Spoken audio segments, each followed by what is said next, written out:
नमस्कार, प्रणाम। मैं आप सभी की सावित्री यादव यूट्यूब मंच पे आप सबका स्वागत करती हूँ। उम्मीद है हमारी यूट्यूब की सारी फैमिली अच्छी होगी, अपना ख्याल रख रही होगी। आज इस सच्ची घटना को लेकर मैं आप लोगों के बीच हाजिर हूँ, बड़ी ही हैरान कर देने वाली और लगभग महीने भर से एक ही तरह की आप लोगों ने घटना देखी कि पत्नियां कैसे पतियों को मार रही हैं और उनको कैसे ठिकाने लगा दे रही हैं। कोई तो नीले ड्रम में पैक कर दे रहा है, कोई गला दबाने के बाद भी सांप से डसवा रहा है, चाहे कॉफी से मार रहा है। दुबई से पति कमा के आता है पर प्रेमी के साथ मिलके उसके शरीर के दो टुकड़े करके सूटकेस में भर के खेतों में फेंक दिया जाता है। तमाम घटनाओं को आप लोगों ने देखा। और अगर जो बात की जाए गोरखपुर चकदहा की, जहां पे डबल मर्डर केस जो आज भी उलझा हुआ है, सुलझने का नाम नहीं ले रहा है। पर कहते हैं कि अगर जो पुलिस वाले अपने पे उतर जाएं तो बड़े बड़े घटना का खुलासा कर सकते हैं। क्योंकि जो आज घटना मैं सुनाने जा रही हूं, इसको सुनने के बाद पुलिस के प्रति आपका नजरिया बदल जाएगा। जहां गोरखपुर का ये कहना है कि पुलिस पैसे खा चुकी और जो असली गुनहगार उसे पकड़ ही नहीं रही। तो आज की जो घटना है उसको जब आप सुनेंगे तो पुलिस के लिए थोड़ी इज्जत आपके नजर में बढ़ जाएगी। दरअसल मैं बात कर बिहार प्रदेश का एक जिला लगता है वैशाली, और इसी वैशाली का एक गांव लगता है हरप्रसाद। यहीं का रहने वाला शिव कुमार, शिव कुमार की पत्नी, दो बेटियां।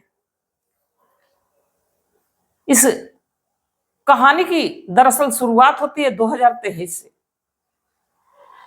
ये जो शिव कुमार है अपनी पत्नी और अपनी बेटियों के साथ बड़ी खुशहाल जिंदगी जीता था, मेहनत मजदूरी का काम करता है। और जहां तक शहर की बात की जाए तो शहर में सब अपने अपने कार्य में बिजी रहते हैं, सब व्यस्त रहते हैं, किसी के घर में ताकने झांकने नहीं जाते हैं। पर आज भी गांव के इलाके में ज्वाइंट फैमिली है और एक दूसरे के दुख सुख को लोग समझते हैं, जानने की कोशिश भी करते हैं। जो शिव कुमार है उसके चचेरे भाई भी उसके साथ रहते हैं। सब अपनी पत्नियों के साथ रहते, सब बाल बच्चों के साथ रहते, सब अपना कमाते खाते, सबका परिवार खुशहाल, सब कुछ अच्छा। बाकी जो शिव कुमार है इसकी सिर्फ दो बेटियां ही रहती। एक बेटी जिसकी उम्र 13 साल और छोटी बेटी जिसकी उम्र 9 साल। शिव कुमार मेहनत मजदूरी का काम करता पर सोचता कि बेटियों को इस कदर पढ़ा लिखा के काबिल बना दो कि हमारी तरह मेहनत मजदूरी ना करें, बल्कि वो आगे चल के कोई अच्छी अफसर बने, अच्छे अधिकारी बने, हमारा नाम भी रोशन होगा। और दूसरा, इनको इतनी मेहनत मजदूरी नहीं करनी पड़ेगी। और लगभग हमें लगता है कि दुनिया के सारे माता पिता यही सोचते हैं कि जो हम मेहनत मजदूरी कर रहे हैं वैसे हमारे बेटा बेटी ना करें, उनको पढ़ा लिखा के काबिल बनाया जाए। बाकी बच्चे अगर जो उस पर खरा उतरे तब तो। अब जो शिव कुमार है वो अपनी बेटियों को पढ़ाने लिखाने की कोशिश करता है, बढ़िया स्कूल में दाखिला करवाता है, मेहनत मजदूरी करके फीस भरता है, सब कुछ अच्छा चल रहा होता है। बाकी 15 मई 2024 को एक शादी का कार्ड आता है। अब जब शादी का कार्ड आता है तो अक्सर आप देखेंगे कि बच्चे स्कूल के बाद ट्यूशन भी करते हैं। तो भले स्कूल एक आध दिन बंक हो जाए, मिस हो जाए, पर ट्यूशन मिस करना नहीं चाहते हैं लोग कि ट्यूशन की पढ़ाई उनके बच्चे पे ही टीचर फोकस करता है, पढ़ाता है। तो टाइम व्यस्त नहीं करना चाहिए, अच्छे से उस पर ध्यान देना चाहिए ताकि बच्चा क्लास में अच्छा नंबर से पास हो। अब शिव कुमार सोचता है कि अगर जो बेटियां जाएंगी तो स्कूल तो नुकसान होगा ही, कोचिंग क्लासेस भी छूट जाएगी। शिव कुमार अपनी बेटियों से बात करता है, कहता है कि ऐसा है कि शादी में तो जाना है, अगर तुम लोग की मर्जी हो तो तुम लोग भी चलो, नहीं तो हमारी तो ये सोच है कि तुम लोग घर ही पे रहो और हम लोग शादी में होके आ जाते हैं। इस पे जो शिव कुमार की बड़ी बेटी है जिसकी उम्र 13 साल, कहती है पिताजी आप तो हमारी बात समझते हैं। अगर जो एक दिन स्कूल बंक करो तो प्रेशर इतना बढ़ जाता है, और शादी में जाओ तो 1-2 दिन लग ही जाएंगे। ट्यूशन का भी काम, इधर स्कूल का भी काम, प्रेशर बढ़ जाएगा, लोड बढ़ जाएगा। इसलिए हम लोग ना ही जाए तो ठीक है। अब इसमें शिव कुमार और उसकी पत्नी अपनी तैयारी करते हैं, 15 मई को शादी के लिए निकल जाते हैं। अब घर में शिव कुमार की दोनों बेटियां, अब 15 बीतता है, 16 बीतता है, 17 तारीख को जब शिव कुमार अपनी पत्नी के साथ शादी से वापस आता है तो घर में बड़ा सुनसान का माहौल है। उधर से सोच के आता है कि 2 दिनों के बाद हम लोग जा रहे हैं। तो छोटी बेटी जिसका नाम करीना रहता है, जिसकी उम्र 9 साल रहती है, बड़ी चंचल होती है। शिव कुमार रास्ते पर सोचता आता है कि वो आएगी तो तुरंत खाने पीने की चीज मांगेगी, और अगर जो ना लेके जाओ तो बवाल करेगी। बाकी घर में आता है तो बिल्कुल सुनसान। बड़ी बेटी दिख रही है, उसकी भाई की पत्नी दिख रही है शिव कुमार की, बाकी छोटी बेटी नहीं दिख रही, चहचहाट नहीं, बड़ी बेटी के चेहरे पे उदासी।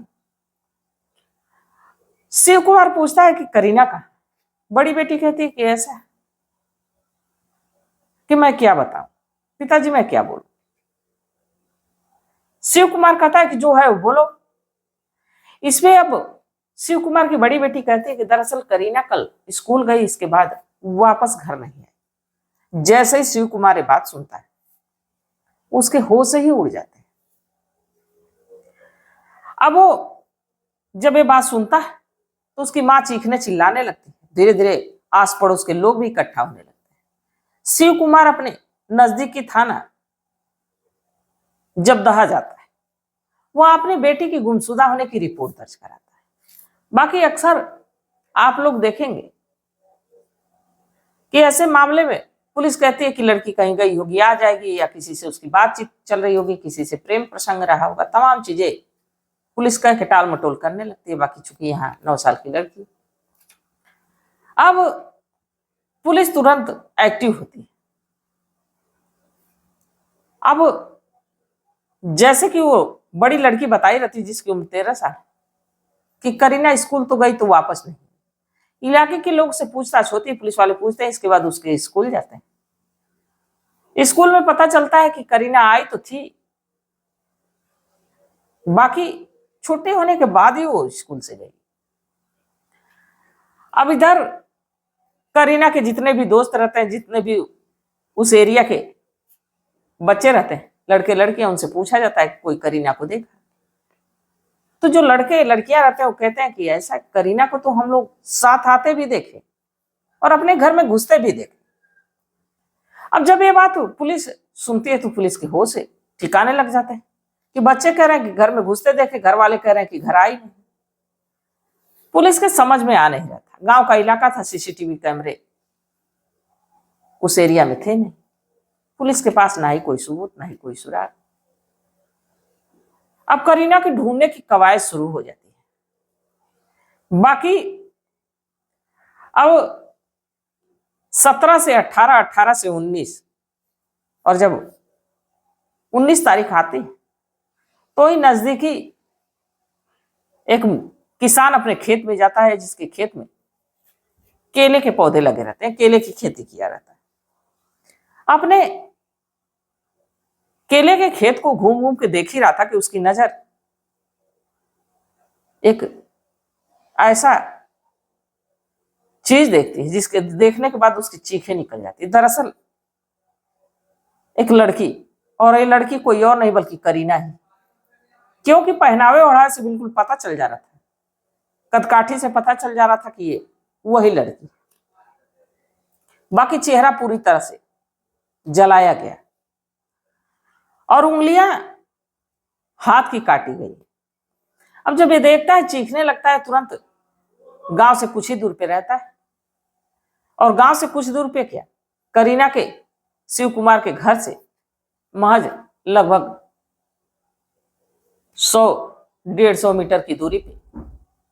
अब जैसे वहां शोरगुल मचता है, गांव की लोगों की भीड़ इकट्ठा हो जाती है, जमाड़ा, वहीं पुलिस भी आ जाती है। पुलिस आती है, डेड बॉडी को अपने कब्जे में लेती है। करीना के माँ बाप का रो रो के बुरा हाल, परिवार वालों का रो रो के बुरा हाल कि ऐसी घटना को अंजाम कौन दिया। पुलिस वाले भी बड़े हैरान कि किसी की इस 9 साल की लड़की से क्या दुश्मनी। अब पुलिस को यह लग रहा था कहीं इस लड़की के साथ कुछ गलत तो नहीं हुआ। पोस्टमार्टम के लिए डेड बॉडी भेज दी जाती है। बाकी जो पोस्टमार्टम रिपोर्ट आती है तो ये क्लियर हो जाता है कि इस लड़की के साथ कुछ गलत नहीं हुआ, पर इसके चेहरे को पहले तो गला दबा के मारा गया, इसके बाद इसके चेहरे को बिगाड़ा गया, इसके हाथ की उंगलियां भी काटी गई। आखिर इतनी बेरहमी कोई क्यों करेगा। अब पुलिस तमाम तरीके से गुनहगार को ढूंढने की कोशिश करती है, बाकी कुछ हाथ लगता नहीं। तभी जो वहां के थाना इंचार्ज होते हैं, जितेंद्र श्रीवास्तव, वो सोचते हैं कि आखिर घर वाले कह रहे हैं कि करीना घर नहीं है, और जो उसके साथ पढ़ने वाले बच्चे हैं वो कह रहे हैं कि करीना को हम लोगों ने घर में घुसते देखा। अब पुलिस अपने पे उतर जाती है। इसके बाद अब करीना के घर पहुंचती है और शिव कुमार के घर को सर्च करने लगती है। तभी उनकी नजर एक कमरे पे जाती है। जब उस कमरे की तरफ डॉग स्क्वाड फोरेंसिक की टीम घुसती है तो कुत्ते भौंकने लगते हैं उस कमरे को देख के, क्योंकि उस कमरे में जगह जगह खून के छींटे भी रहते हैं। अब उस कमरे का जो बिस्तर रहता है, उसको तकिया जब हटाया जाता है तो उसमें एक मोबाइल और 4 सिम कार्ड मिलते हैं। और जब उस मोबाइल को खंगाला जाता है तो जिसमें एक नंबर आता है जिसपे बार बार बात की गई रहती है, घंटों घंटों तक। और जब उस व्यक्ति के बारे में पता किया जाता है तो पता चलता है कि समस्तीपुर का रहने वाला नीलेश नाम। दरअसल जब इस व्यक्ति की पहचान हुई, पुलिस इसे ढूंढती और इसे जब पकड़ती तो एक ऐसी कहानी निकल के सामने आती जिसकी कल्पना आप भी नहीं कर सकते। दरअसल इस कहानी की शुरुआत 2 महीने पहले से होती है। ये जो बड़ी लड़की शिव कुमार की, जिसका नाम मैं नहीं ले सकती क्योंकि यहां मामला ही कुछ ऐसा है। बड़ी लड़की जब किसी काम से बाजार जाती हो, वहीं इसकी मुलाकात नीलेश से होती है जिसकी उम्र 30 साल। कुछ ऐसी बातें कहता है जिसपे लड़की मुस्कुराती है। दूसरे दिन जाती है, फिर दूसरे दिन भी वो वहीं मिलता है और आज उसको एक मोबाइल देता है। मुस्कुराते हुए उस मोबाइल को लेके आती है और इस नीलेश से उसकी बातचीत शुरू हो जाती है। धीरे धीरे वक्त गुजरने लगता है और वक्त के साथ बातचीत इस कदर आगे बढ़ती है कि अब दोनों एक दूसरे से मिलना चाहते हैं। बाकी गांव का माहौल, अब उस लड़की को समझ में आता नहीं है कि वो मिलेगा। तभी वो ये बात अपनी चाची से साझा करती है। चाची, जो कि वो लड़की चाची से ज्यादा बातचीत करती थी, चाची से दोस्ताना अंदाज था। चाची से कहती है तो चाची कहां तक इस पे रोकती टोकती, चाची तैयार हो जाती है उसको मिलवाने के लिए। अब मौका देख के नीलेश को अपने घर में ही बुलाती और ये लड़की उस आदमी से शारीरिक संबंध बनाती है और ये सिलसिला अब शुरू हो गया। अब ये लड़की के साथ तो इस नीलेश का चक्कर चलता ही है, पर उसकी चाची के साथ भी चलता है। वो चाची भी अब उसी नीलेश से बातचीत करने लगती है और नीलेश जो है कभी उस लड़की से मिलता तो कभी उसकी चाची से मिलता और दोनों के साथ नाजायज संबंध बनाता। वक्त गुजरता है, तभी 15 मई का दिन आता है और जब 15 मई को पता चलता है कि सभी शादी में जा रहे हैं, मौका अच्छा था। ये दोनों फोन करती और फोन करके नीलेश को घर आने के लिए कहती। बाकी अब इनके रास्ते का रोड़ा कोई था तो छोटी जो लड़की थी करीना, सोचती है करीना तो स्कूल चली जाएगी, जब तक स्कूल आएगी तब तक हम लोग मिल लेंगे। नीलेश चला जाएगा, उसको जानकारी होगी।